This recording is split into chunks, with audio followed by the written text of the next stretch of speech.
dreams in our eyes. The crowds roar like a storm on the wind.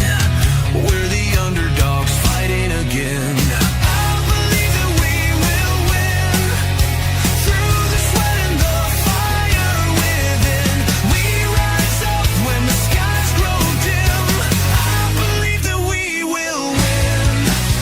Mud on our boots, steel in our veins. Feel the heartbeat driving through the pain. Field of battle under shining lights. Every tackle about this fight. I believe that we will win. Push through the noise, drown out the din. No giving up, we dig right in. I believe that we will win. Out on the edge where the brave won't break. With every fall, we've got hearts that ache. But we're not done, we're just starting the run. This is the song to the iron in the sun.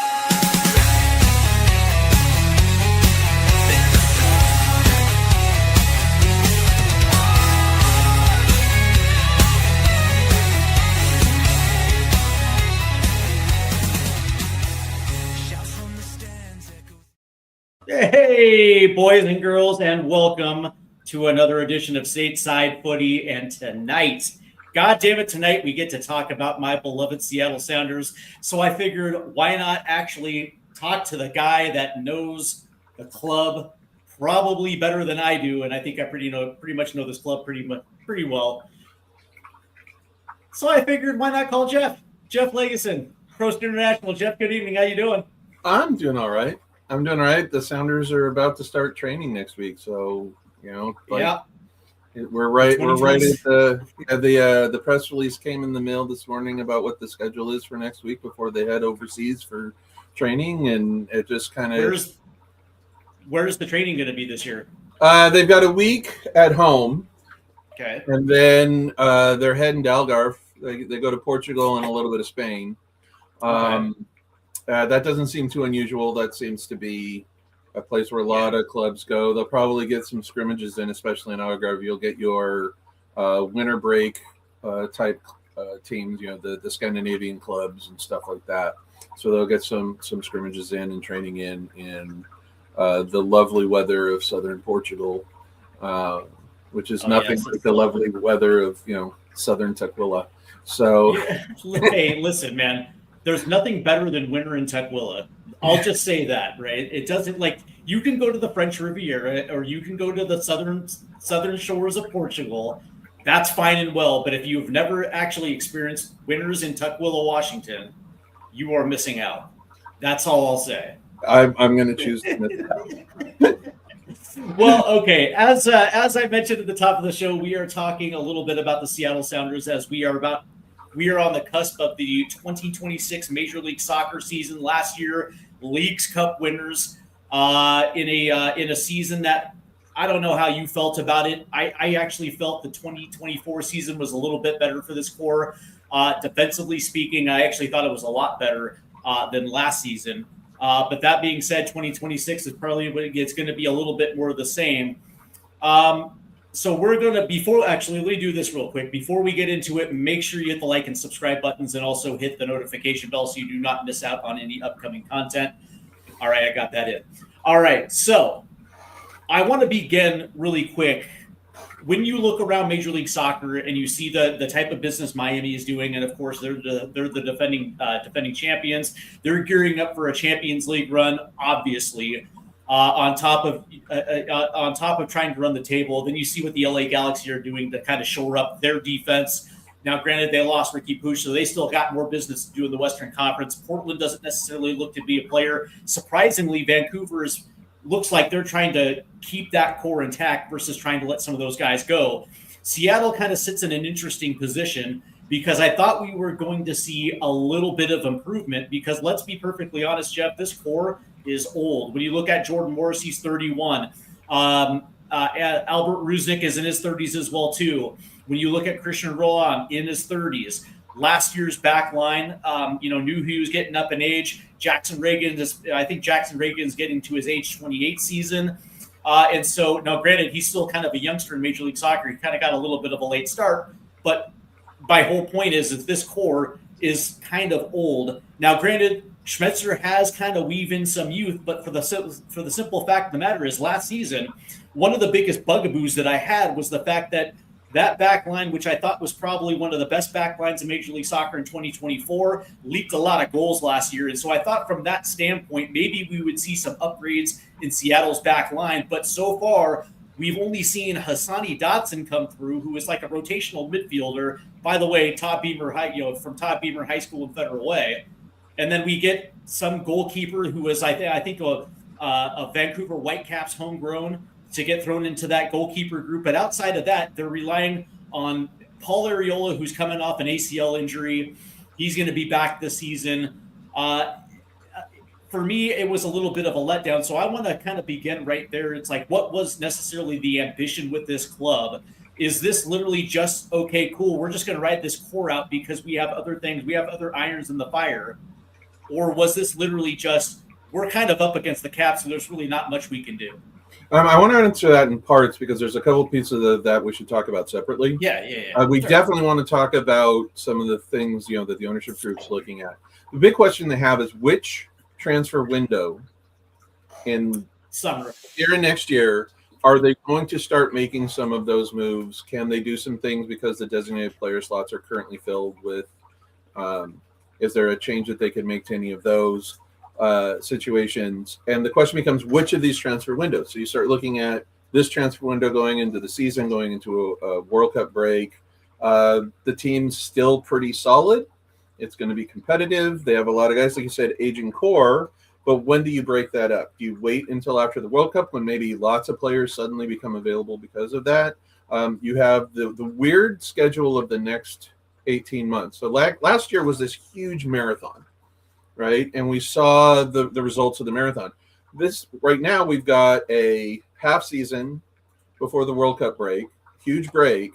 And then they do the second half. And then next spring at this time, they're doing a half season before doing the flip. Yep. So we're in some really weird, like, three pieces of schedule to look at with this roster. In the short term, I don't think they really intended to do a lot this window. Like, it's just not going to happen. A lot of reasons for it, but also write out what you have for as long as you can. And then I think that we're going to see a couple of pretty big changes with this over those next 2 or 3 windows because of Rusnak's age, because of Morris's age. I could see Albert moving on, Jordan being extended and switched out of the DP spot, creating a couple of spots. And where do you attack those seasons and parts of seasons? And if you're going to play a spring season that only runs till May, maybe you kind of let this group go for a while first and then make those changes during that break and in the next big transfer window in the summer of 26 or the winter of 27.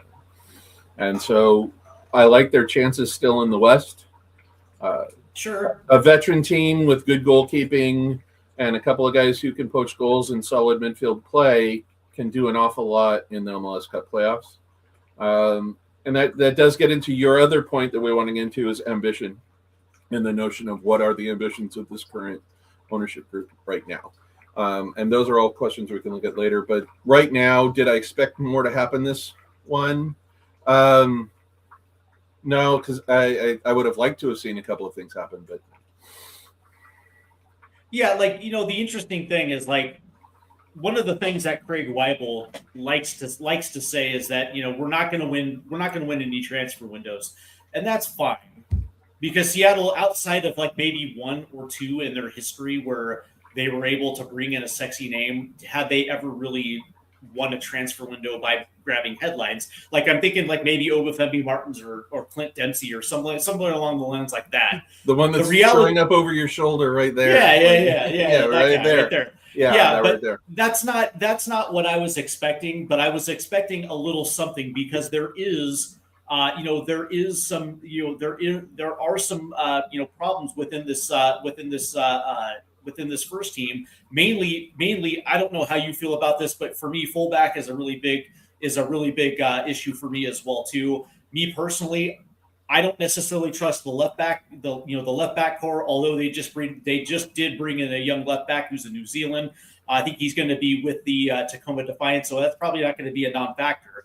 But the reality is, it's like I felt like there were certain positions on the field where they probably could add a little bit more that would actually kind of push a little bit in certain areas, and we just didn't necessarily see it.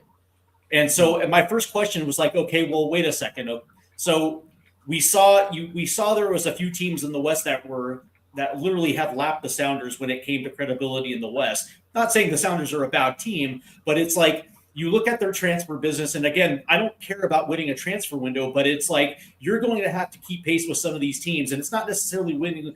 It's not necessarily about winning the supporter shield, but it's also maintaining the marathon so you can actually put yourself in a position to win MLS Cup. Last year, we go out against the Minnesota, what I consider a bad Minnesota United team, early when we were actually projected to potentially get to Vancouver in the Western Conference Finals and pushing for an MLS Cup berth. I actually thought the team was good enough to do it.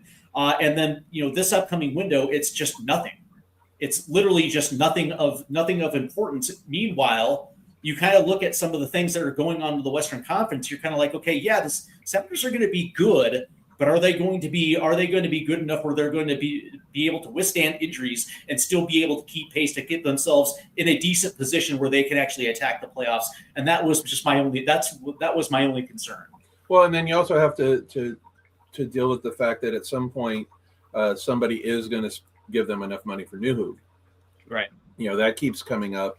If he's having a good AFCON, which he, Cameroon is, they could suddenly find themselves with that problem here this winter too, and then suddenly you have an even bigger hole in your defense at that point. So it'll be interesting to see. I mean, there's still a lot of time in the transfer window, but where there's smoke, there's fire, and there's not a lot of smoke. So I would be I would like to see more with augmenting the defense. It makes you miss the guys that they've had over the years even more. The Chad Morrises, the Chad Marshalls, the Gustav Svenssons, and those sorts of guys. You wonder is a big part of their defense going to be the fact that they try and control the ball in the midfield and put less pressure on their style of play can affect that a little bit. But we'll see what happens. They have a short run. It's going to be an interesting spring because they open in February with Colorado at home, and then they go on road for a month, sort of, because they also have Champions League in the middle of March, where they probably will be playing Vancouver before a bunch of home games, and then late May they're done. So it's like this 3-month sprint, and then like a huge break. So it'll be interesting to see where that plays out. Where they are on May 24th when this all comes to a close and the break starts will be an interesting thing to see. But more of the defense would have been nice. Yeah. All right. Well, so speaking of ambition, because this is something that I wanted to get into, it was an interesting read that I stumbled upon about a month ago. And this was something that was backed up by something I read about a year ago, where it seems to me right now that COVID really affected this ownership group to the point where prior to it, this franchise was really predicated on match day revenue as their main engine source when it comes to revenue. And of course, when COVID hit, the league shut down, and of course they didn't have crowds, so they weren't necessarily able to generate the type of revenue that's needed, on top of the fact that they don't own their own stadium.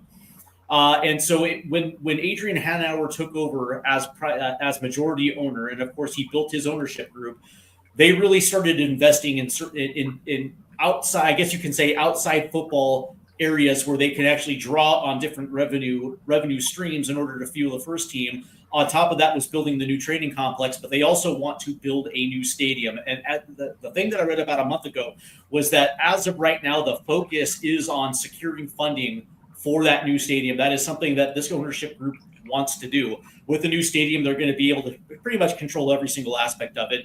And from that standpoint, they're going to be able, obviously, to potentially double their franchise value. And at that point, you can actually at that point, at least from them, you can envision a scenario where they're actually going to be active in most windows and bring the Sounders back to where they were in their lofty perch back in the second half of the 2010s. And so I'm thinking to myself, okay, so is this legit? Number one, it sounds like it's legit. Also, and number two, is this the reason why we're not necessarily seeing them be active in windows? Because really, quite honestly, they feel like they got a cord that they can just ride the wheels until it falls off. And the timing of that will put them, as what you were saying earlier, where we're having the schedule change. And so there's going to be opportunities in windows to actually either rebuild certain positions with younger players. And so we'll just deal with it then. I think they're going to deal with it then. I think you're on the right track there. The timeline of the stadium is a fascinating thing too, because you have to plan years out. The lease at Lumen runs through 32, so they've got half a dozen years to finance, build, do everything that goes with that. The things that come with owning the stadium becomes all of the revenue streams are yours, including additional events. They would have both clubs, the men and the women, play in there because the Reign would probably move there too, since they own them. So that thing would get used. That'd be a lot of game day matches.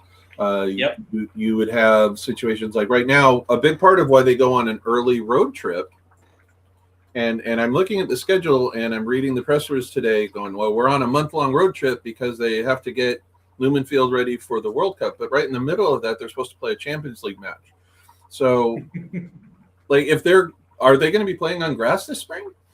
Like, is the grass coming in early? Like, we don't even know what that means. Getting it ready for the World Cup could mean a lot of things. But if right in the middle of it, they have to have a home game anyway, that's confusing.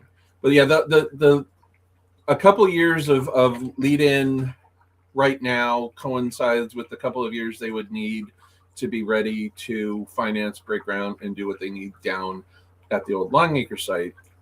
The land is there. It's not terribly far from light rail. It's right off of I-405, I-5 interchange. It's in a place where people can get to. It would change the game day experience massively from being south downtown to, suburbia a bit. But you can control a lot of that too with what happens around there. But from a financial standpoint, the notion of having, say, a 35,000 seat stadium, soccer specific, that they sold out and controlled all of the revenue streams from would make them pretty financially powerful. I mean, you're a franchise that right now, a club that I think is currently valued well over $700 million, according to Forbes. They're going to be $1 billion franchise club here soon. And that's going to be a thing. They also the relationship with Lumen has to change because we know that the Seahawks will be sold here in the next few years because the Allens have to, because Jody doesn't have an heir and the NFL will make. So we know that there's going to be all sorts of things happening that will change that entire dynamic. And if they are ahead of the game on that and they're sacrificing a little, it's a little bit understandable that they ride the coattails of this particular group. But you were right. 2024 defense was better. 2025, they won a big trophy. That was great. It was an interesting year, but 2026 feels like a team that's just older. And they lose. Where do you stand on the 2026 roster?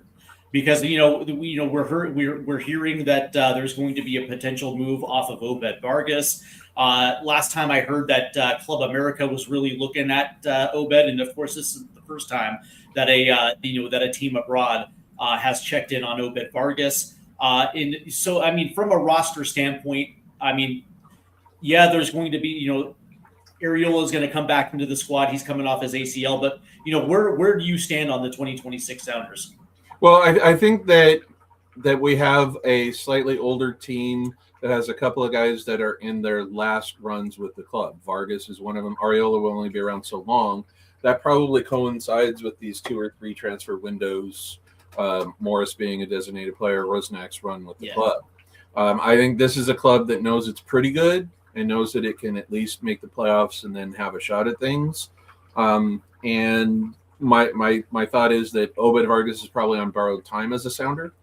Mm-hmm. I was a little surprised they managed to pull off signing Rothrock, given some of the offers and things that were coming. That was a pleasant surprise. I was very happy to see him come back. It's going to be interesting to see if Musovski ends up playing for North Macedonia. He's been possibly playing with that. The young player they just picked up from Charlotte, the Serb, he's in his early 20s, and he's already been capped by Serbia, a European team. So that could be interesting. I do worry that the defense is one bad hamstring away from being a sieve. Because they lost Josh Bell, right? Yeah. They lost Bell. They re-signed. They lost more than they gained in the defense. Yeah, that's right. Yeah. So my thought on the roster is they're going to need to score goals. They're not going to win a lot of 1-0 games. Right. They're going to probably defensively need to, especially at this point in Fry's career, him and Thomas are going to split more time than they maybe have in the past. I think you're going to see more of Thomas in the league, and that just gives them. I mean, we saw how good Thomas can be in the Leagues Cup. Mm-hmm. He was a big part of shutting down that Miami team too. He's got an interesting swagger about him. Sometimes he kind of rubs people the wrong way. He gets in there and has a little bit of the feistiness that's interesting. I don't think Fry is out of gas. I think he's still a very good goalkeeper. That'll help the defense too. But they are not capable of absorbing much problem in their defensive part of their roster. Their offensive part of the roster should be able to score goals, and it's going to need to. And their holding midfielders are going to have to buy their defense an awful lot of time controlling that middle third. If they can control the middle third, then they buy a lot of breathing room for their back line. But they rolled on, and them are going to have to continue. But Christian isn't as young as he was before either. So you have to start looking at that. Rosnak, we need a big year from Ferreira. We need a big year from Ferreira. We need a big year from De La Vega. And those guys need to score some goals. And Rothrock and Musovski have to maintain what they brought last year. There's a lot of ifs. Yeah, well, they're still a top 5 Western Conference team, which means they're in the postseason.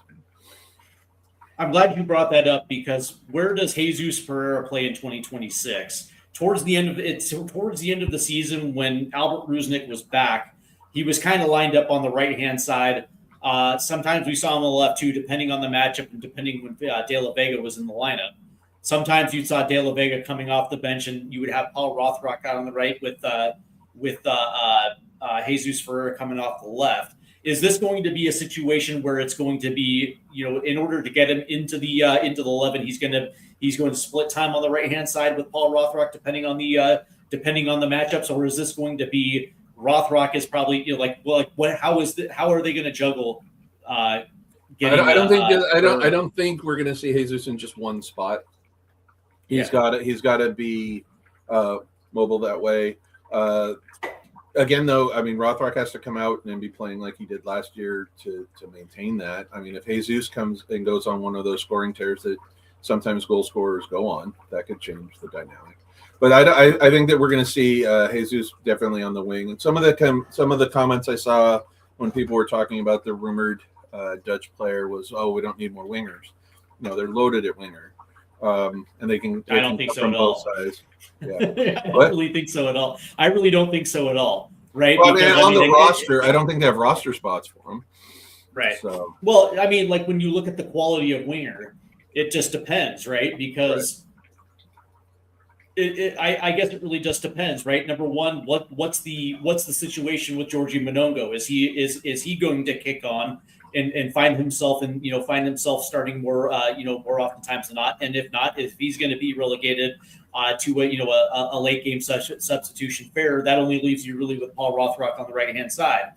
On the left hand side, you had De La Vega, but De La Vega is streaky as well too. And if that's the case, then are we going to see Areola, or is Areola going to be one of those guys? And then who's going to be coming off late at the bench? And then you're relying on Jesus Ferreira, kind of switching between both right and left, right there. Like it just doesn't seem to be. It doesn't seem there's a lot of stability on either wing. No, I don't think they're going to have a starting 11 for match that's exactly the same. There's going to be a lot of player rotation.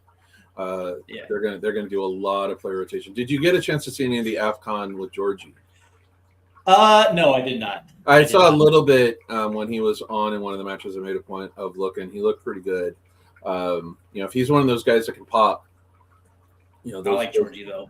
Yeah, I like Georgie. He could be one of those guys that pops. If he does, we've seen glimpses of it. If he puts together a string, I think the biggest challenge right now for the rotation in the roster is who's going to step up and have the performances that will demand the minutes, right? Because we can sit there and look at a rotation pretty easily. It's hard to pick a starting 11 in that front six that is the same guys every match. There's not really a six. I just go, that has to be the starting six up front.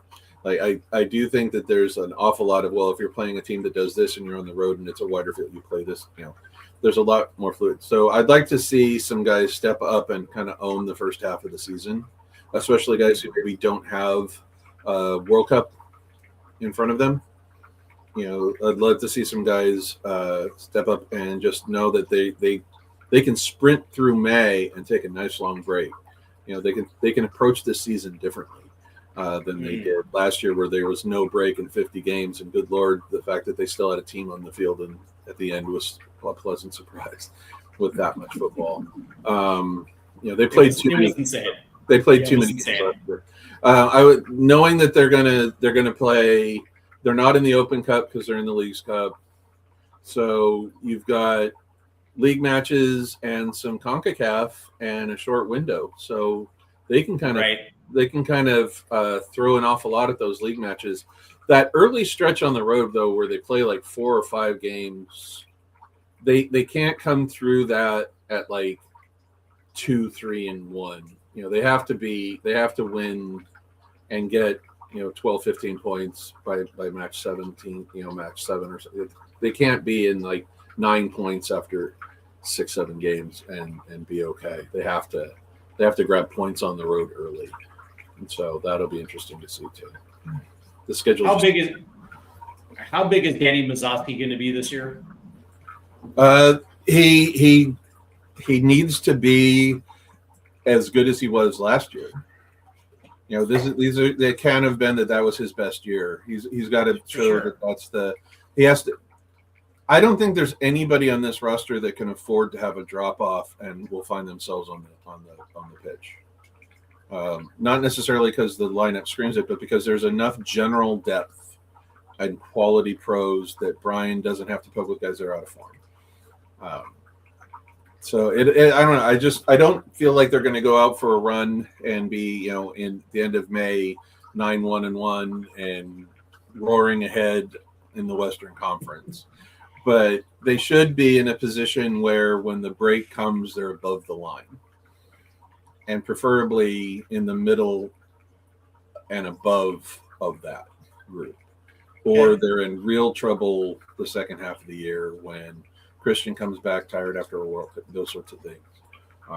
That could make for a long 25 if they don't, 26 if they don't. Because I got to be honest with you, I'm kind of worried about Jordan Morris. That dude has been broken down the last 5-6 years. He had the ACLs on both knees, and last year he gets hurt, comes back, takes a spill against San Jose, goes out again. And thankfully, we had Danny Mazzocchi, and we even had the young Ozazi filling in from time to time as well too. And we actually got massive production from Danny Mazzocchi, to the point where it's kind of like you're kind of thinking like, okay, well, if Brian wants to go to Danny as a primary and use Jordan a little bit less just to kind of preserve him. That seems to me that kind of makes a little bit better sense. It does in a roster sense, but then why is he I can understand it. But that being said, it all depends on, was that what we saw from Mazzocchi last year in Mirage? You know what I mean? Like, can you actually trust it? Well, I That's mean, I want to see it a again. national team is recruiting him. You know, Yeah. I mean, there is a European national team trying to get him through his parents' citizenship. You know, to get him onto a side. So, you know, they see something there too. But can you trust Jordan Morris in that position on the roster to be available for 34 matches? I want to say yes because I love Jordan. I do. I love Jordan. I I love Jordan. Yeah, I love Jordan. The track But record says no. the track record says no, right? So that's the thing. It's like he's 31. When was the last time he actually had a healthy full season where he didn't miss 10 or more? I can't, like, when was the last time? I don't want to look it up because then I'll start. Yeah, Yeah. that's exactly right. And the problem is he's occupying that particular slot, right? So they have to get it out of him because that's what they're paying for. And that's why I don't like him as a DP. Yeah, Just that exact If they could do something to restructure his deal, give him an extension, spread out the money, move him out of the DP slot so that they could go and sign somebody else, that would be great. But I don't know that that's going to happen in the first half of this year. That could be a post World Cup summer 26 transfer window type of move. But again, we can't afford to have Rusnak miss time. We can't afford to have, we can't afford to have Christian to break down. It just as much as I like a lot of the players and I see where a lot of pieces come together, and I know they're pretty good. What do I feel about this roster? I feel fragile. Yeah, that's a good word. I feel fragile. It breaks very easily.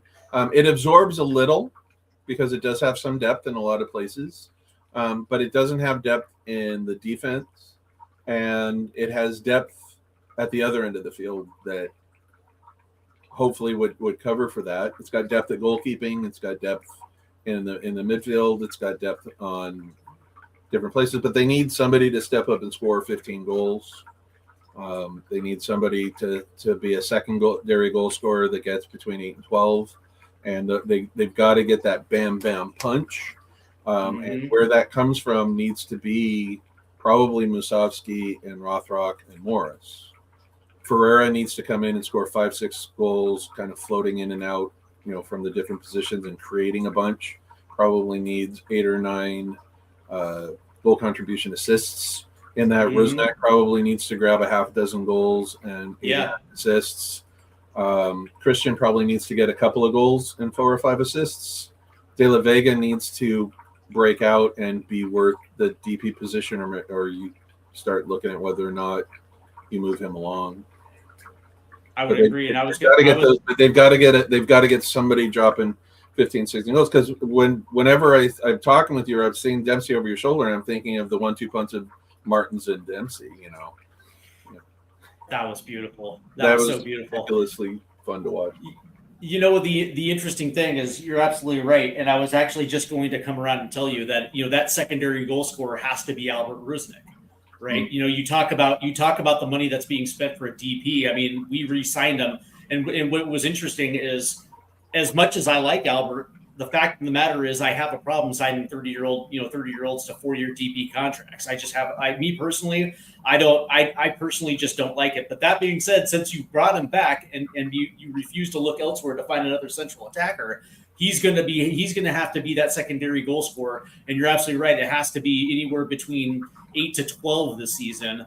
And it has to be convincing as well too, because one of the things we were discussing earlier is whether or not that back line is going to be flimsy. So you're going to have to put your team in a position where you're scoring 2 to 4 goals a game, which is not necessarily out of the realm of possibility with the Sounders.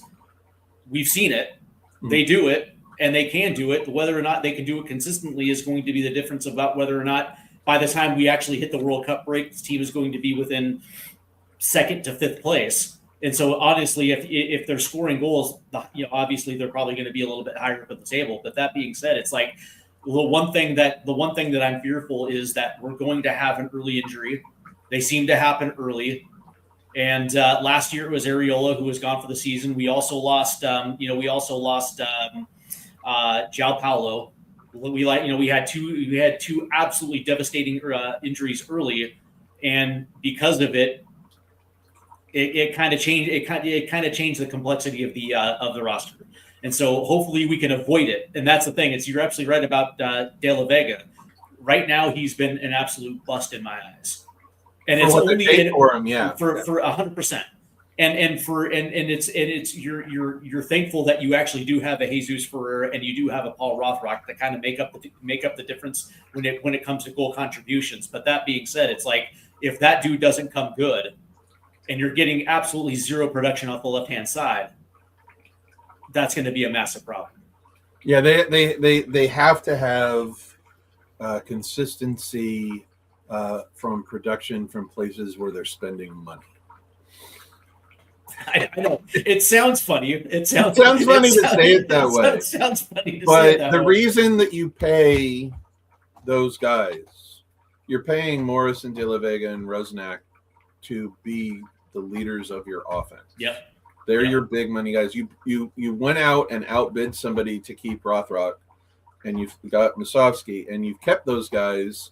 And Jesus, you went and made the move for him. Those guys have to go out there and give you 2 to 3 goals a game. And they have to do it in March on the road. Yeah. And they have to do it in April when they're playing all those games at home. And they need to produce early and often, or the defense is going to be under a ton of pressure and they start giving up 85th minute equalizers, things like that. Because the defense will be under too much pressure and no break. And 85th minute equalizers on the other end is demoralizing to a fan base. And we saw it last year in the playoffs at Minnesota as well, too, going up to and allowing Minnesota to get back into that match where they're putting pressure and, just conceding unreal goals. And all of a sudden you end up losing that match when you're up a man as well, too. That is everything that you just said was encapsulated in that third game in Minnesota. I'm still not over it. The question I have for you that builds off of everything that we've been talking about is, when do you think they should blow it up? Can I be honest with you? I wanted to blow it up after the 2022 Champions League run. Okay. Because I actually thought that was an actual good time to do it. Because it's still at that time Jordan Morris was still had value, even though that he was like 27, 28 and still had some injury issues. His resale value was probably going to still be at its highest, considering that he was in that year he was still going to a World Cup, and so his value was still high. Same with Christian Roldan. You probably still were going to be able to get something from Nico Ladero at that point as well too, and it just made sense. Now, if you want to make an argument of keeping some guys because you had to sell tickets, okay, whatever the case may be. But to me, it's like you've just achieved something that no other MLS team had done, and it seemed like that was a fitting end to that core where that run started in 2016 and essentially ended in 2022. And to me, that seemed like a good opportunity at that point in time to say, you know what, cool, here's what we're going to do. And if you sell it correctly to your fan base, because the Sounders have always been a team that was going to give first team opportunities for some of their academy players. So justifiably, the Danny Levas, the Obed Vargases of the world, they create pathways for first team players. So you can identify certain players if you want to go young, or you can identify very good young players that are around the league. So if you wanted to sell some of your veterans to create space for some fresher blood and restart that core, to me, after the 22 Champions League run, for me, that was the perfect timing to do it. And yet they didn't. And I understand why they didn't. But now all of a sudden you're going into the season again with an even more aging core where you can't necessarily get off players because the resale value, it wasn't what it was 3 years ago. And now you kind of have to let the stream run out. And to me, I don't know how you feel, but to me, that's just bad business. Well, and you can make the same case that after 2025 they could do that because they also just again did what no other MLS club has done, right? They got 5. So this, I thought one of the next 3 windows would be with the schedule change, the schedule flip announcement. I feel like we're going to see what happens this first half of the season.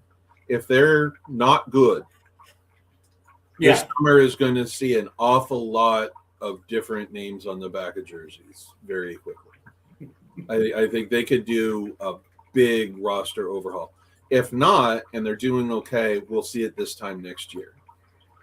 I think Fair. that we are. I think that we are about a year away from it because that's when the World Cup year itself creates an entire problem for transfer windows around. I imagine Correct. clubs, everybody is having this conversation.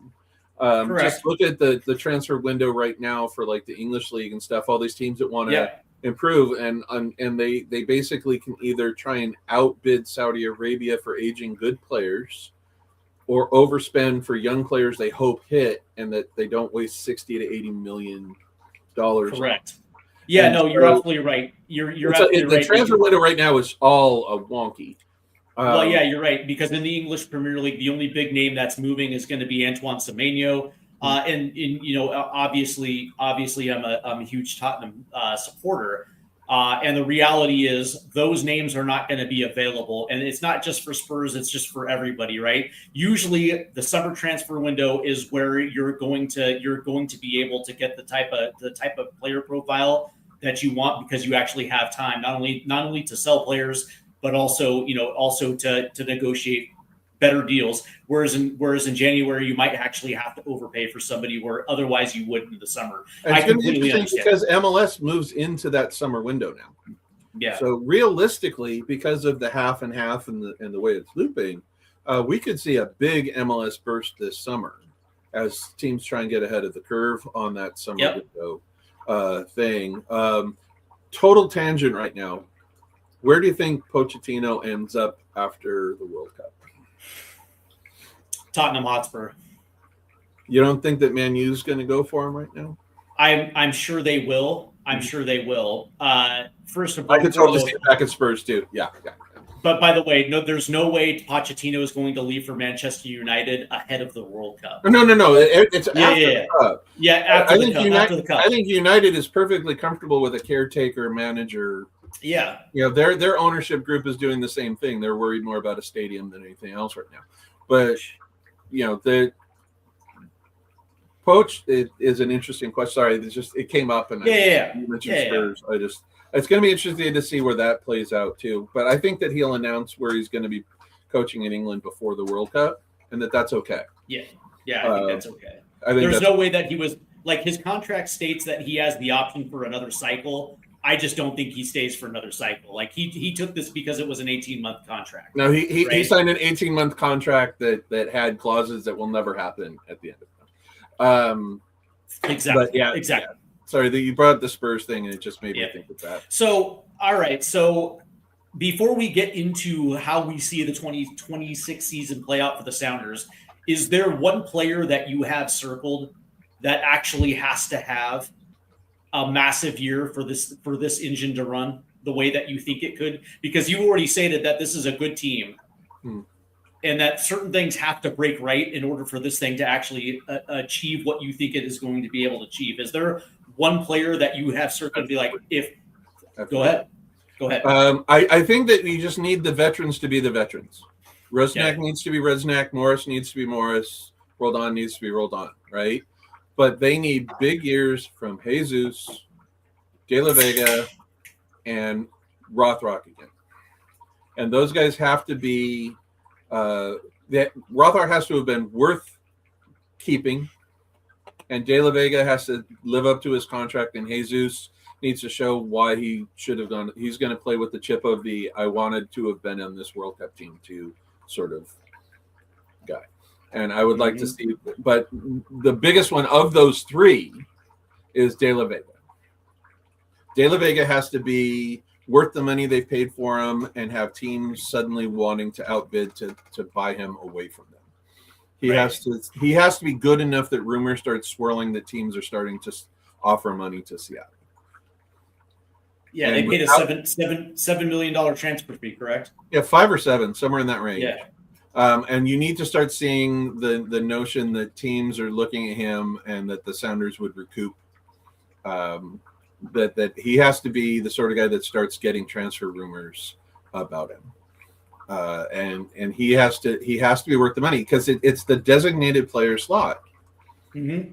It's once it's 11 players in the field, it's 11 players in the field. The reality is your roster is built around restrictions and rules. Yeah.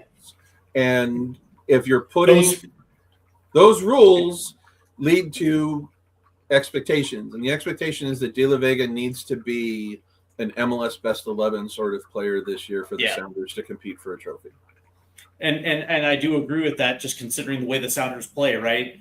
They do play a little bit more direct than they do in what we what we consider like this total football, tiki-taka style football. Schmetzer is actually quite direct. And there are times where we play him on the ball to utilize his pace in order to either cut into the post and score goals, which he has shown flashes. Mm-hmm. It's not consistent, or he's going to play it. He's going to play it to somebody else that's cutting it off the right side, or Jordan Morris that's running centrally to the keeper. You're absolutely it's like the style of play is conducive to the way that De La Vega likes to play. And when he first came over, I was like, cool, man. He was injured. It's coming to a new country, new culture. It's going to take time for him to bed in. 100% cool. The next year, we'll probably see what De La Vega is all about. So last year happened. He was relatively healthy for the majority of the season, and he was just wildly inconsistent. He was good at times, really good at times. Yeah. They know what they want. Yeah. But also, I think that we're going to possibly see a situation where they move on from him, even if they take it at a loss to free up that DP spot. He would be a very attractive summer transfer out. For creating that hole too at that point in time. Mm. But I think that it's on him to do that right now. I do expect Jesus to be playing with a little bit of a chip on his shoulder this spring, and I think that will be good for the Sounders. It will be very good for the Sounders, and we're going to see if Rothrock rides that momentum and the love of being chased after by multiple teams, and that pushes him forward with that. Just out of curiosity, you brought up something interesting, the chip on Jesus for his shoulder. Where does that come from, do you think? Not being necessarily on this next World Cup roster. Yeah, I was going to say. Yeah, okay. Yeah, this is the point in his career where he should be established in the national team and ready to go to his prime of his career World Cup, and he's not. And that can create a bit of a chip on a player's shoulder. It's not quite like the same where it's like later in the career, like with Donovan or Agus or somebody like that. But it's like definitely.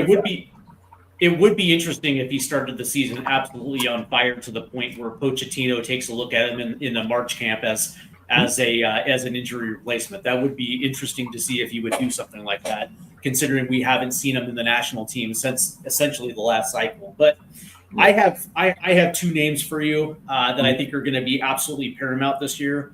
Okay. And that is Jackson Reagan and Ymar. 2 years ago, I said that is the best center back pairing in Major League Soccer, because at the time it looked like they could read each other's minds. Positionally, they knew exactly where they were going to be. Jackson Reagan was not only was his positioning good, and for a guy that doesn't necessarily run fast, his first step to closing down passing lanes and putting himself in positions, to block shots, it was absolutely fantastic to watch. They weren't leaking goals, and it looked like that was going to be that center back pairing that we saw back in the day with Chad Marshall and who was his battery mate? Is that Ramon? Yeah, Ramon Torres. There you go. Yeah. And last year, I thought they took a step back, and I don't know if maybe they were playing hurt. I don't know what the situation was, because they actually played quite a bit last year, but there seemed to be something missing between the two of them. And I can't necessarily put my finger on it, but that being said, considering that we don't necessarily have the depth that we had last year at the center back position, these two guys are going to have to reclaim whatever the magic they found in 2024. Because last year, again, I have no idea. I can't put my finger on it, but those two are going to be absolutely massive, holding that back four together. Because as you know, I'm not the biggest fan of Newhue, which is the biggest reason why we saw a lot of Reed Baker Whiting last year. because there are certain things that Nuhu can do but can't do. He can't necessarily track back and get himself into a position to play that. He always, for me, I don't know about you, but for me, Nuhu allows a lot of crosses in, where Reed Baker Whiting is actually pretty decent at that, stopping those in-swingers. And Alex Roldan is Alex Roldan. I actually like Koza Rienzi a little bit better than Rodon, but that being said, they're here. But if your center back pairing is on point, that's your organization right there. And those two guys for me are going to be the biggest key for the Sounders team, because if they're able to stabilize, this team is actually going to be able to do special things in 2026. So to recap for you, everything comes down to that defense has to hold. with the core, they need Iron Men central defenders of the two guys that we've seen do it. I remember you saying that a while back too, and you weren't wrong. They need to be that. That's true. It's just like last year we were leaking late goals for inexplicably no reason, because Jackson was out of position or whatever the case may be, or Yaimar jumped early to try to clear a ball out, but it went over his head, and all of a sudden somebody ran into the box and scored a goal. And it's like, what? Like it's like, dude, it almost at one point, like in midseason, I was kind of like, dude, this is Keystone Kopic. Don't get me wrong. The next game they turned around and actually had a fantastic game, but it wasn't consistent as it was the year before. You know what I mean? And it's like when, and again, they were better the second half of the season last year when they stopped getting dumb. They stopped accruing a lot of dumb cards. First half of last year in the spring, they got a lot of really dumb card. They played short a number of matches because of it, and they had guys having to miss games because of quickly accumulated yellow cards. That first part of the season last year had a fair amount. They made a big move with that kind of early last year to affect it too. But yeah, I can see where you're going with that. Yeah, the central defenders need to be the anchor, and they need to be the voice of Fry or Thomas into Roldan and be the conduit out there right up the middle of the field. If they can control the middle, the outside isn't as much of a problem with Nuhu. But yeah, Nuhu overlaps so much and stuff. His tracking back can be a problem, and he finds himself having to really work hard to hold pace. The central defenders. Yeah, the biggest problem is everything is so fragile. Like we can see a scenario where this team is third in the Western Conference and is a contender, and come the end of the season is playing for a possibility of being in the cup. Absolutely can see that happening. I can also see a scenario where it's not going well and they blow crap up and blow the roster wide open in the summer transfer window. Like either extreme is possible. I think that's intriguing from the outside, but angst inducing from a supporter standpoint. Fair. It is. This team is capable of good things, but I don't know if this is a trophy year. I don't know if this is a trophy year. Oh, I'm glad that you brought into it, because that's coming into the last conversation, because we spent a great deal on this roster and the ambition from the ownership group. Fair. But coming into the 2026 season, we have the Champions League at the beginning of the season, Leagues Cup in the middle of the season, on top of the World Cup break, and then we have the final push to MLS Cup with the playoffs in the MLS Cup final. Is this team capable of winning a trophy in 2026? Well, if they get a nice run in the early matches, because they're going to play in CONCACAF, probably going to end up playing Vancouver, because I think they'll beat the Costa Rican team they're playing. And then, it's kind of an interesting, they could make a run, especially when they know that they have a break coming. They can throw a lot of resources that, as far as like their play rotation in to make a run at that. Leagues Cup is a bit more of a crapshoot, as everybody will be coming off an extended summer break.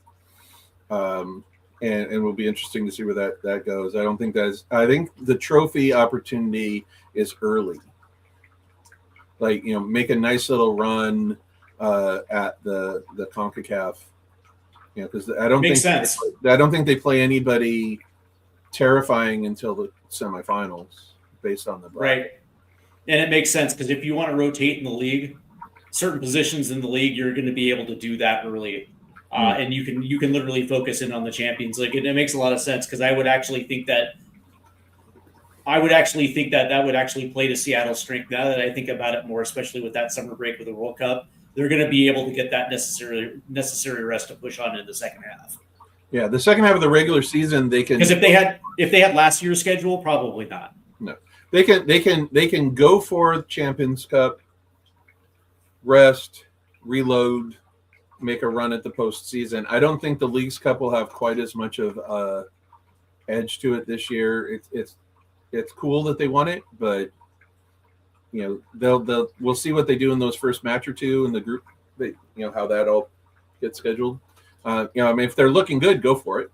But if you're not doing well in those first match or two of that, clear your roster and move on and get ready for the run into MLS Cup. But I think the real opportunity for the trophy this year is CONCACAF Champions League, yeah. Yeah.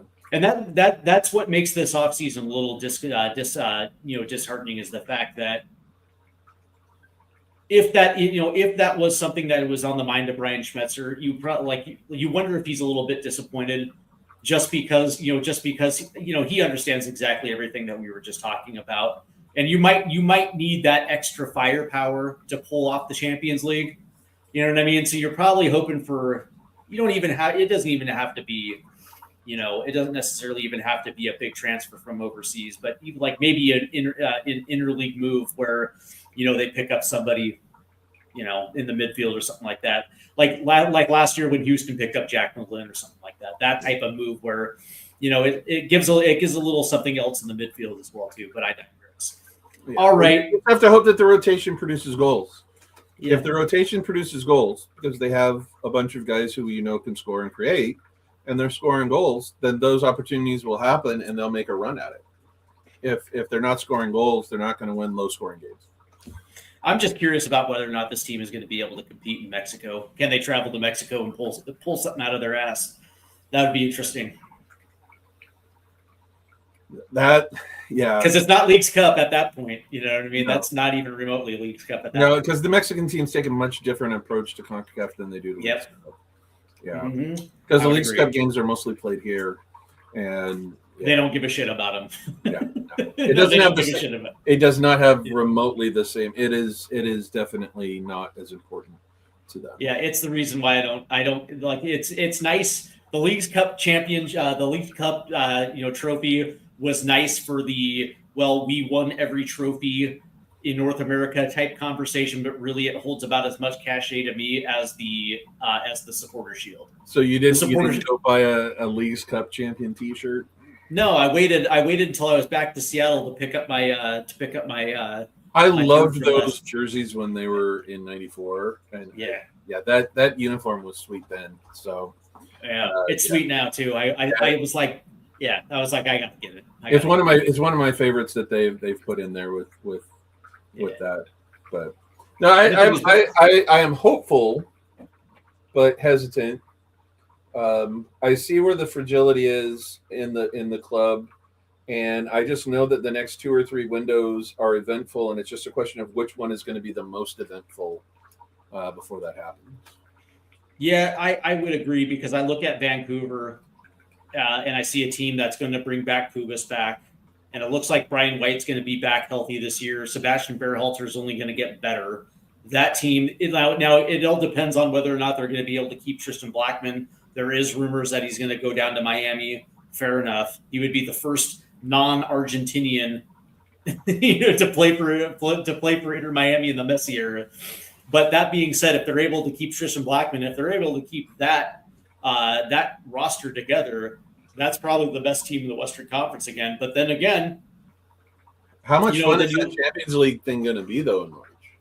I mean, Seattle Portland gets all the Cascadia love, but a Seattle Vancouver Champions League tie just has some wonderful history to add to that 50 years of rivalry too. Well, the interesting thing is that, and this is no disrespect to Phil Neville. I'm a big fan of Phil, and I think he's a good coach, and I think he's doing himself right by cutting his teeth in Major League Soccer with Portland. But Portland doesn't spend, and Portland really hasn't really reached their hasn't necessarily reached their expectations since they actually won their MLS Cup back in the 2010s when they were actually competitive. It almost seems like it's been a slow burn. Now, granted, they did have the Brazilian number 10 a couple of years ago, and they actually had a front three that was absolutely ripping people up, but they just didn't have a defense to match it. And so, unfortunately, they weren't able to live up to expectations, right? So you would probably assume Seattle, Vancouver right now is probably the premier Cascadia matchup right now. And it's probably going to be that way for quite some time until Portland decides whether they're going to stick or whether they're going to stick or they're going to stick or twist. Right now, they've just been doing nothing but twisting. Yeah, it'll be interesting to see. I just feel like a Seattle Vancouver Champions League tie in March has all of the potential to be a whole lot of fun.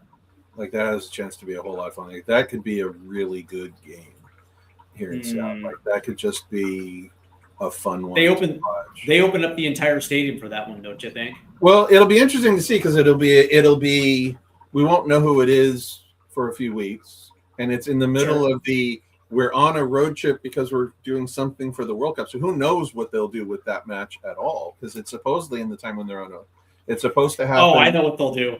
They'll take it to Starfire. Can you imagine that match at Starfire Champions League? That would be absolutely hilariously entertaining and ridiculous at the same time. Right? It's a massive fixture. If the stadium is closed for the month of March, there's no other place where that round of 16 match can be played schedule wise because the quarterfinal is the first weekend in April.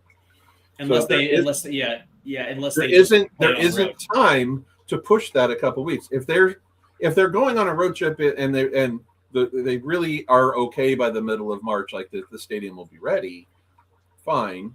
But if they really are supposed to not be in the stadium at all in March, it feels like there's some scheduling stuff coming that we need to hear about in the near future. Mm-hmm. Well, hopefully we'll hear about that. Quickly before you go, who's the best team in the Western Conference coming into 2026? Vancouver. Yeah. And it's not necessarily like a huge margin. They played well. They deserve the accolade coming into the year that they didn't drop off. They should be good again. So until somebody beats them, they're the team to beat in the West. I thought the LA Galaxy did very good business strengthening up their back line, and then Ricky Puig has to go down again for the season, and it's like, oh boy, you know what I mean? Right. They were doing the things that they were doing the right things to rebuild that team to get it back into competition, and the one guy, the glue that holds that entire engine together, is gone for another season. I'm like, oh, Ricky Puig is such a nice player, though. The difference is right now Vancouver is still good, and they were good, and you don't hope that it comes together. They have a team that's been playing well recently, so they get it until not. And Miami's the team to beat in the East until they're not, even though they just keep getting older. By the way, I love the way Major League Soccer is doing everything in their power to allow Miami to do whatever the fuck they want. You know what I mean? Like that's why my joke is we're not Miami. We can't just add an extra DP slot when we want to. Dude, like I was looking at Miami's incomings. I'm like, there's no way that none of those players are taking TAM deals. You know what I mean? They're not leaving Europe for TAM deals, and it's like how is Miami able to skirt the rules to try to make this happen? And it's like, oh, Major League Soccer, got it. Yeah. All right, guys, that's going to do it for us. And I want to thank Jeff for taking the time out tonight to come on. I always like having Jeff come on, and we will be back with Jeff as soon as the MLS season kicks off. As we get into the Champions League, we're going to have to cover the Champions League as well too, because that'd be the perfect time to come back right around the time. Yeah. Hopefully, it is Vancouver. I want them to get through. They play a Costa Rican side, so I would love to talk about that because that'll be a little bit of the first couple of matches, and that round of 16 just screams a whole lot of Cascadia fun. to me. No, So I'm actually, if it's by the way, if that tie comes down and it's Seattle, Vancouver in Seattle, I just might fly back for that. well, they played it's the two-legged, and so they should have Yeah. the second leg at home, which Right. is right after. And I go back like as a lifelong Seattleite. One of my first ever big road trips with my parents when I was 10 was the summer of '77. We went to Vancouver for the playoff game. We went to Portland for the soccer bowl. I was 10, Mm-hmm. and road tripping up with all of the friends and the families that also had season tickets, and all of us junior boosters that were in the end zone there at the Kingdom. The Vancouver rivalry was so much fun because the trip was great, right? Like it's such a fun road trip because it's only 2 hours, Right. and the Peace Arch, but it's like 2 hours. But the buses up to go to Vancouver for events is great too for supporters. Those are some fun trips to take. The Vancouver thing, I think, is underrated for just how much fun it is to go and do. By the way, Vancouver is such a great city. It's a I've great been place to to go visit for the weekend. just to go. Oh yeah, for sure. Although And I might do even enjoy think- Portland. I love Powell's and Voodoo Donuts, but Yeah. the food in Portland is fantastic. But Vancouver is just a fun place to go and visit every once in a while. It is. It is. It is. I concur. By the way, since you brought up the soccer bowl real quick, and I'm kind of like an NASL nerd. When Pele came in '75, Mhm. the Kingdom opened for business in '76. Yes. Were you there when the Sounders played the Cosmos? I saw. Because they played in the Kingdom, by the way. All right, so the Cosmos with Pele came through Seattle like 3 times. Once at Mhm. Memorial, no. They played the preseason match in '76 at Open, but they played in the summer of '77 leading into the Soccer Bowl, and I saw that one in person. So I did get to see the Cosmos with Beckenbauer and Pele, Right. and all of them in a very, very full Kingdom. Yeah. 50,000 people going nuts for Jockey Scott scoring a goal, and the Sounders beat them. That all the teams now are in England are trying to be what the Cosmos were in 1977. That was the model. That's the model of what teams do now. Right. Is what the Cosmos did back then. Who was the Italian striker that they had? The Cosmos. Canaglia. There you go, Canaglia. There you go. And they also had Ricky Davis, U.S. men's national team. Ricky They had Davis. a couple. There's a great story between Davis and one of the other Americans where there's, they had the restrictions on American players, and they only have like 2 or 3, and they realized they had like one more than the minimum in the starting lineup. They were standing there and they looked around. And I want to say it was like Steve Petcher or somebody like that, Durgan, or Davis. One of them was quoted as saying, "Which one of us deserves to be here? Like, which one of us is here on merit and not just here because You have to fill a quota." you have to fill a quota?" Like one of us apparently was good enough to just make the roster. Those NASL teams in that era, especially the '77 era, you had the Aztecs from Los Angeles coming through with George Best. Yeah, Georgie Best, and the Sounders had to beat that Aztecs team to get to the Soccer Bowl after beating Vancouver. That summer of '77, man. Road trip to Vancouver, Pele in the Kingdom right around my birthday, beating George Best. My mom and her friends camped out at the Kingdom for tickets after that Aztecs game. See, that's amazing because you actually got to see George Best and Pele play. Now, granted, they weren't in their prime. This wasn't Pele and Santos or George Best with United, but still, that's still pretty goddamn amazing. Yeah. The interesting I also had the thing good fortune of seeing Maradona in Italy. Yeah. Okay. Yeah. I've had the good luck. The Kingdom, though, across the sports has had so many of those great players. It was also Beckenbauer in his prime, man. Yeah. 77 Beckenbauer. I mean, you just watch what he could do with the ball, and it was just stunning. And that team also had an aging Carlos Alberto from the Brazilian. Yep. Carlos Alberto. Yeah, those guys were so good. But yeah, that late 70s NASL had Gerd Mueller coming through. Yeah, strikers. It had the Fort Lauderdale Strikers. Bobby Moore. It had Best, Ed Eusebio. Adrian Heath. Didn't Adrian Heath play in the NASL? I'm drawing a blank on that one, but I know he that was. He was the former Everton forward. Probably then, yeah. Maybe. Yeah. But that team had so many. That league just had so many interesting players like that come through. Yeah, Eusebio from Portugal. Yeah. Barriaga. Yeah, and those guys, I mean, they really drew, and they drew like best out of retirement because he had just said, "I'm done," and then he played like a couple of years. He played for like 3 or 4 different clubs though, in the NASL. He was like an Earthquake, an Aztec, and a Diplomat. Yeah, like, it was like 3 different clubs. But yeah, that era of the NASL had just so many of the all-time greats come through there. But like I say, I mean, Bobby Moore. Yep. You know. I'm reading this NASL biography right now. Somebody that some guy who's writing just loves the NASL, and he was essentially chronologing the rise and the fall of the NASL. And the funny thing is, you were mentioning the roster limits when it comes to American players. They had to have like 3 American players, which most clubs, what they would do is that when they would bring somebody over from Europe, they would try to get them naturalized. Green cards. Yeah, so they would count as their American players, even though everybody understood they were from Belgium or the Netherlands or whatever the case may be. But the funny thing was, towards the end there, they had something called Team America. Yep. Playing out of DC. Mm-hmm. And it was a combination between the U.S. Soccer Federation and the NASL to at least have the U.S. men's national team play as a club. Mm-hmm. And there was this big brouhaha between, I think his name was Jim Durgan, mm-hmm. and Ricky Davis, because Ricky Davis didn't want to leave the Cosmos. I don't blame him, because he had a good thing with the New York Cosmos.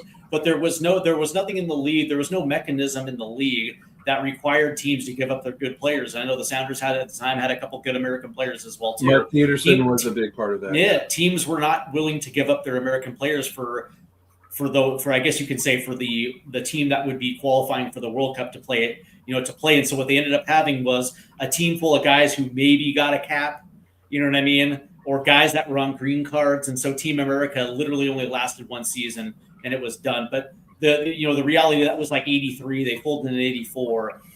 And I was thinking to myself, like, if the NSL did this in like 72, 71, 72, it might have actually worked.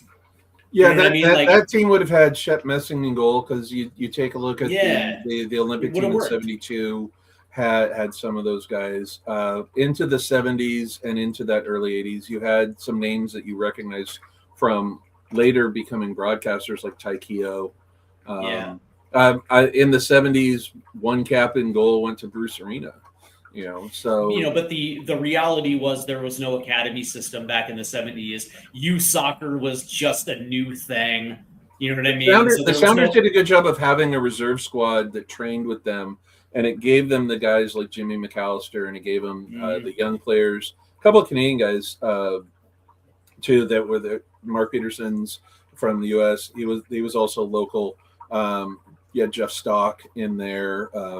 But you had like Ian Bridge from up in British Columbia come down, and he had a nice long career, played in the World Cup for Canada later.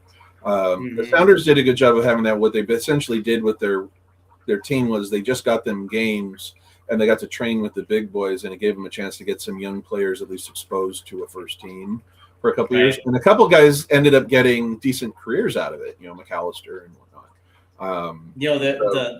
The crazy thing was, like, when the NSL folded in 84, there was no outdoor league until like 88, right? I think it was the APSL came in. Yeah, you had the regional league, you had the Western Soccer Alliance with the Seattle Western stuff like that. Yeah, there wasn't a national league for a few years, and they even weren't registered as a first division. U.S. Soccer only still treated them as the equivalent of a third division league. Yeah, and it was crazy. What we had was major indoor soccer. Mm-hmm. We had the indoor leagues, and I remember the U.S. men's national team that qualified for 90, and I think our head coach at the time was Gensler. Yeah, Bob Gensler. There you go. And he actually left a lot of those guys off the roster because these guys were playing their trade in indoor. You know what I mean? And so he rolled the dice with what was essentially a college team, recently graduated college team, Mm-hmm. with the thought that they would be a core for '94 because they had got because in '88 it was announced we'd get the World Cup. Yeah, Miola. They went through the qualifying round, and that team was loaded with Ramos, Harks, Winalda, Balboa, Murray, Miola, Keller was Miola and Keller were the goalies on that team. It worked actually, like it did. It turned out those were the core of the '94 team, and guys who went on, a lot of them went on to have nice long careers. And then I remember a lot of and then when they got bored, they used a lot of the '92 Barcelona Olympic squad with Kobe Jones and Mike Lapper. Sure. So those guys to augment it. They got a couple of naturalized guys like Tom Dooley, played it as a club team from '92, '93 into '94, and got the point against Switzerland, upset Colombia, and made it. Made it out of. I remember that '90s squad with Mike Windishman. I think Bruce Murray might have been on that team. Yeah, you had Miola, Ramos, Harks. Surprisingly, that was actually not a bad first go round for a team that hadn't made the World Cup since 1950, right? So the first match against the Czechs in Florence, they looked like a team that hadn't been to the World Up in 40 years. By the second match, no, I mean the first match they just, it was 5-1 and not that close. And Ronaldo gets red card in that first game. They played the Italians in Rome. And I just remember walking around Rome that day, and all of the Romans were looking at me going, 10, we're going to beat you by 10. They kept doing that all day. And then the U.S. put up a really good fight and only lost 1-0, nearly scraped a goal late. Got saved by a goalpost on a penalty, but, that's what happens. But they definitely gave a fight and then looked okay in the third match. And, that was a big part. Yeah, Gansler's goal was to bring a young core. There was a lot of arguing at the time is should they bring the MISL veterans? It was a lot of the San Diego soccer guys, the Ricky Davis. You had Kevin, the soccer. He just got into the National Soccer Hall of Fame. There's a bunch of those guys that Chico Borja, a couple of these guys that was the conversation, But Gansler stuck to his guns and went with the young team. And I think in the long term for the 90s in U.S. soccer, it paid off. It paid off. And by the way, and I will just say this for everybody that's tuning in, the legend of Dos Acero did not begin in 2000, 2001, heading into the 2002 World Cup. It began in 1991 in the semifinals of the Gold Cup. Yep, the first Gold Cup, yeah. At the first Gold Cup, where we actually we won the Gold Cup, which was our first Continental Championship, in the semifinals in the LA Memorial Coliseum, the United States beat Mexico with Boro Milutinovic, by the way, the former Mexican head coach from '86, and we beat him 2-0, and that's where the legend of Dos Acero starts. Right, and that was when Boro took over. Like his first thing was he took over and went right into that. Chris Henderson was a big part of that U.S. team. Yep. It was an interesting look. The team that then played as a club all the way through into '94 for like 2.5 years. If you take a look at the cap numbers of those players in that time period, you had guys with like 48 caps in 1993. Because they played as a club team at like Fullerton State. Yeah. And it was like 5 games against Iceland type of thing, but it was like regular matches. It was regular matches. Because they were in residency in California. Because they didn't have most of these guys weren't playing in Europe, right? So they had to, and it actually paid off for the '94 World Cup as well too, because that team was a well-oiled machine. One of the things that I appreciated about Boro Milutinovic was he has a history of taking rosters that don't necessarily look good on paper and actually getting results with them. And it was funny because I remember heading into the '94 World Cup, there was a lot of negative press towards the U.S. team, considering that we are only in our second World Cup, coming off 40 years lost in the woods, right? And so there was like everybody was excited for the World Cup, but for the U.S. they're like, well, we don't expect him to get out of the group. And one of the things that I will say about Boro Milutinovic is he got that team hitting the ground running right away. And when you look at Gold Cup '91, and you look at some of the tournaments they played in going into that '94 World Cup. That team was running on all cylinders by the time they got to Switzerland. Yeah, and it's interesting because there'd been, in short order, a couple of guys on that thing, because Kowalski had the team when Gansler left for about 6 months. Osiander had taken the team through the Olympics in '88, and a lot of those guys played in South Korea for the U.S. in the Olympics in 1988. 1989, Gansler comes in, and they do what was it was a 5-team, not a hex. It was a pentagonal. They just grinded out points. The Trinidad game is Paul Caligiuri. Imagine the U.S. soccer without Paul Caligiuri's right foot. And it's interesting because there's so many important moments in that time period. It was great, and I happened to be of a certain age at that time. Same. And being of a certain age at that time, and ESPN did show some of that stuff. Yep. I remember watching the Trinidad game on ESPN with JP the announcer JP Dellacamera. Yeah, there you go. The interesting thing it was the work of Bora Milutinovic leading into the '94 World Cup is the reason why we bounced fairly decent going into '98, because if you remember, we got invited to the '95 Copa America down in South Bora America. left and Sampson took over, and that team did really well in '95 in that Copa. Got good results against really good Argentine teams. Yep, it's like that. But think of how many of those guys, Harks, Winalda, and them had then taken those opportunities. Harks was playing for Derby and Sheffield Wednesday. Winalda was playing for Saarbrücken. Those guys were kind of peak mid-20s at that point. They had World Cups under their belt. They go down to Argentina, and they went at them. That team ended up becoming a colossal mess in '98 for other reasons, but John Harks. Well, the Harks situation and how Sampson handled it.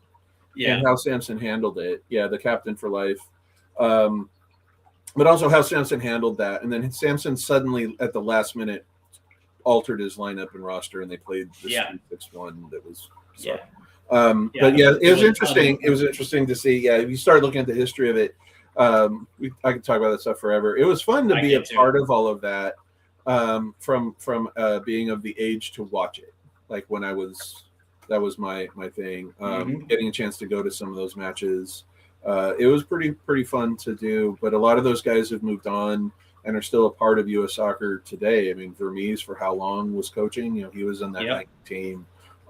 Moose is still in management. You start going through all these guys, in different clubs. And it's pretty interesting to see how many of those guys.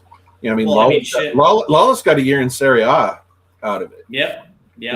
And Tab Ramos coached the U19s for the U.S. for years. Under Klinsmann right there. So a lot of those guys stuck around and literally helped grow the top flight in this country. So look at what Keller went and did. Friedel came out of that '92 team. I mean, the '92 Barcelona U.S. Olympic team had Friedel and Keller as the goalies. By the way, both of them played for Tottenham. Two future Spurs. I actually went to a college match here that the UW hosted in '91 right before that, and they had Portland and UCLA in that tournament, and it was Portland versus UCLA with Friedel in goal for UCLA and Keller in goal for Portland. Yeah. Oh, wow. That's they're crazy. Both college players. Yeah, they're both college players. I think Kobe Jones was on the field for UCLA at that time. It was. There was. So this might have been in 1990, and I think Seattle had a team. I don't know if it was the reincarnation of the Sounders. I remember going to Memorial Stadium to watch it. They still had the Storm at that point. Yeah, it was the Storm or Seattle FC or something of that nature, and they were playing the San Francisco Bay Blackhawks, and that team featured a young what's his name, Marcelo Balboa. Had Winalda too, I think. And Winalda, yeah. And it was interesting because I was like, holy shit, these guys are good. Yeah, it Marcelo didn't was even a good player. it didn't necessarily register to me. Like a year later, I'm watching the Gold Cup, and there they are, and I'm like, oh, okay, there's a reason. And then Ronaldo went to Saarbrücken and scored goals in Germany in his career. You know, a lot of those guys came back to launch MLS in '96. You know, a lot of those guys came home to do that and left those clubs. So it'll be interesting to see. Yeah, that '96, that first match. You know, the last-minute goal by Wijnaldum to launch the league. Yeah, it's fun. Right. We're gonna just sit there and talk on YouTube forever. Yeah, no, but see, that's the thing. It's like I love the national team, right? And yes. I go back quite a bit. You probably go back a little farther than I do, right? So I'm sure you remember the '86 qualifier against Costa Rica in Riverside. Too soon. Yeah, and still too soon. And it's the same way as I feel about 2017 down in Central. Yeah, in Trinidad. Jesus. Yeah. That's the same feeling. That Costa Rica game for the 85-86 for the Mexico World Cup, and the 85 one also felt even more despairing because you didn't have an NASL. Yeah, it was like where does Ricky Davis go from here? Was like the question in the soccer media. It was like we have this very good player and other, you know, Kevin Crowe and all these other guys that are solid players. Where do they go from here? And most of them end up just playing indoors. Yeah. Yeah. That's why the San Diego Sockers and Brian Schmitzer won all those titles. It all comes back to Schmitz. He was on those San Diego Sockers teams. So. Yeah, he was. Yeah. All right, guys. Well, I want to thank you guys for tuning in. And the last half hour, we just ended up talking about the national team because it always comes back to the national team. We're just two old guys that appreciate the U.S. men's national team. Here's the thing. I'm really hopeful. I wasn't as hopeful 6-8 months ago as I am now. I'm starting to feel a little more hopeful. So I guess the big question before I let you go real quick is: are you going to pay the $1,500 to $2,000 to go see the U.S. men's national team at Lumen? Are you going to pay the freight? I am actually working on getting credentialed. So okay. All right. So, that works. Yeah, that works. So yes, you will be there. There's a good chance. Yeah, I'm working with that. So I'm still. That's the thing. It's like I didn't get drawn. I didn't get my number picked in the FIFA draw, and then I was looking on a couple different websites for U.S. versus Australia at Lumen.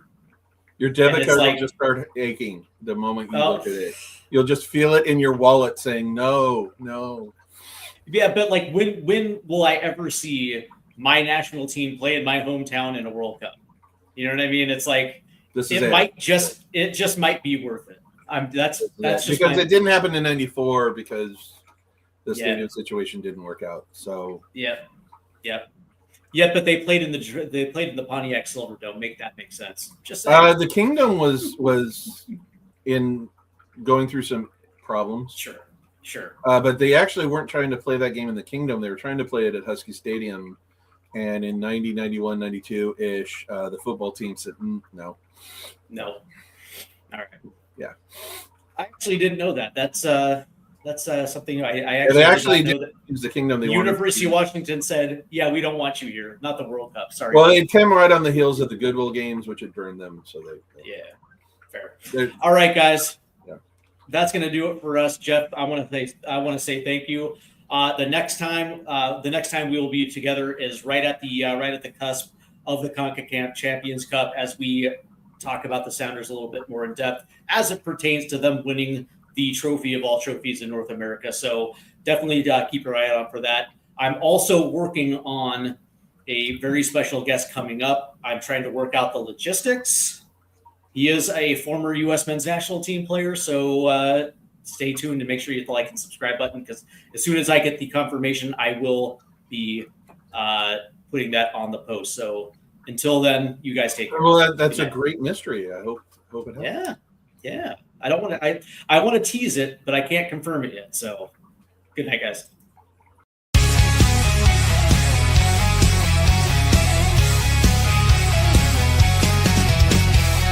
Rusted goalposts under